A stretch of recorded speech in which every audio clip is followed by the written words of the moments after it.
आपने जो भुगता है उसके दर्द को शब्दों में बयां करना बड़ा मुश्किल है, लेकिन आपकी पीड़ा को व्यक्तिगत रूप से भी और पूरे प्रशासन भी महसूस कर रहा है। सबसे पहले मैं उन लोगों को श्रद्धांजलि देता हूं जिन्होंने पाकिस्तान की बमबारी में अपनी शहादत दी। अनेक लोग घायल हुए। जम्मू कश्मीर प्रशासन ने तत्परता के साथ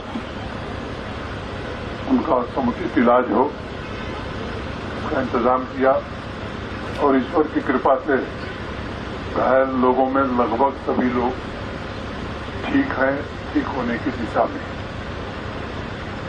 ये बात सच है कि मौत का कोई मुआवजा नहीं होता है। इन परिवारों ने अपने परिजन खोए हैं, उनका दर्द आसानी से समझा जा सकता है। ईश्वर के अलावा दूसरी कोई ताकत नहीं है जो उनको वापस ला सके, लेकिन एक संवेदनशील प्रशासन के नाते ये कोशिश जरूर हो रही है कि आपके दुख में प्रशासन पूरी तरह भागीदार रहे, आपके दुख को कैसे कम करे। भारत सरकार भी, जम्मू कश्मीर सरकार भी दोनों मिलकर के लोगों के पुनर्वास और उनकी मदद में आगे आई है। मुझे बताया गया है कि जो मृतक थे उनके परिजनों को, उनके परिवार को 16 लाख रुपए वितरित कर दिए गए हैं। जो घायल थे उनको भी जो अनुमन्य सहायता है वो दे दी गई है। मोटे तौर पर जम्मू कश्मीर के हर इलाके में मैं गया था। पुंछ राजौरी नहीं आ सका था, इसलिए हम और चीफ सेक्रेटरी साहब और हमारे प्रशासन के अनेक वरिष्ठ अधिकारी हैं। मौके पर आकर के हमने अपनी आंखों से देखा है और उस दर्द को हमने महसूस किया है। जैसा मैंने पहले भी कहा कि मौत का कोई मुआवजा नहीं होता है, लेकिन अधिकतम आर्थिक सहायता जिन्होंने अपने परिजन खोए हैं उनको जितनी दी जा सकती थी वो सबको दे दी गई है। जो घायल थे उनको भी अनुमन्य सहायता राशि प्रदान कर दी गई है। ईश्वर की कृपा से घायलों में सभी लोग ठीक हैं। मैं ईश्वर से प्रार्थना करता हूं कि वो जल्दी से स्वस्थ हो जाएं। एक बड़ा फैसला हम लोगों ने किया है कि जो भी पाकिस्तान की बमबारी में शहीद हुए हैं जम्मू कश्मीर के नागरिक, उनके नेक्स्ट ऑफ किन, उनके एक परिजन को सरकारी नौकरी अविलंब हम देंगे। बंकर की जरूरत है। अभी डिस्ट्रिक्ट एडमिनिस्ट्रेशन ने एक प्रेजेंटेशन किया है, उसको भी एसआरई सिक्योरिटी रिलेटेड एक्सपेंडिचर के तहत अब जरूरतें ज्यादा महसूस हो रही तो उस काम को भी प्राथमिकता पर लिया जाएगा। अनेक लोगों के घर तबाह हुए हैं, व्यावसायिक प्रतिष्ठान तबाह हुए हैं। भारत सरकार की ओर से पूरा आश्वासन है ऐसे लोगों को रिहेबिलिटेट करने के लिए एक कॉम्प्रिहेंसिव प्लान जम्मू कश्मीर प्रशासन बनाएगा।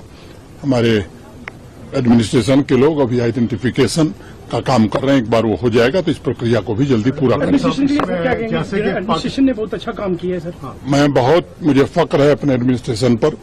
एक तो राजकुमार थापा जैसे बहादुर अधिकारी ने शहादत दी लोगों की मदद करने में, और नीचे से लेकर के ऊपर तक के सभी अधिकारी मैं समझता हूं कि अपनी जान की परवाह किए बिना आवाम की खिदमत में सदैव डटे रहे। पूरे head Jammu Kashmir as a governor पहले भी 2-3 जगह कहा कि जो ऑपरेशन सिंदूर हुआ, वाकया जो पाकिस्तान ने एक ब्रूटल एक्ट किया था हमारे पहलगाम में, हमारे इनोसेंट लोग 26 लोगों को शहीद किया, उसके बाद ये वाकया एक बाजानिब था हिंदुस्तान की आर्मी की तरफ से कि पाकिस्तान को सबक सिखाया जाए और सबक सिखा भी दिया गया। जैसा 22 अप्रैल की घटना के बाद ही जो बैसरन घाटी में पहलगाम में हुई थी, भारत के माननीय प्रधानमंत्री जी ने कहा था कि आतंकवादियों और उनके आकाओं को ऐसा सबक मिलेगा जैसा वो सपने में नहीं सोचे होंगे। पूरा देश आज गौरवान्वित महसूस कर रहा है भारतीय सेनाओं पर, जिन्होंने बड़े ही सटीक ढंग से, संवेदनशील ढंग से वहीं आक्रमण किया जहां आतंकवादी थे या उनके कैंप थे। सैकड़ों से ज्यादा आतंकवादी मारे गए। हमने, भारत की सेना ने आतंकवादियों को निशाना बनाया था, पाकिस्तान ने उसे अपने ऊपर आक्रमण मान करके निर्दोष नागरिकों को, धार्मिक प्रतिष्ठानों को, चाहे वो गुरुद्वारा हो, मंदिर हो, मस्जिद हो, ताकि समाज में विभेद पैदा हो। इस घृणित स्तर पर वो उतर आया, हमारे मिलिट्री इंस्टॉलेशंस पर उतर आया। तब भारत की सेनाओं ने जो जवाब दिया, पाकिस्तान को ये बात समझ में आ गई कि पाकिस्तान का कोई ऐसा मिलिट्री स्टेब्लिशमेंट नहीं है जो भारतीय सेना के जद में नहीं है। फिर 3 दिन में ही वो घुटने पर आ गया, दुनिया भर में जाकर के रोना धोना शुरू किया कि भाई अब बचाइए। भारत कभी भी युद्ध का समर्थक नहीं रहा है।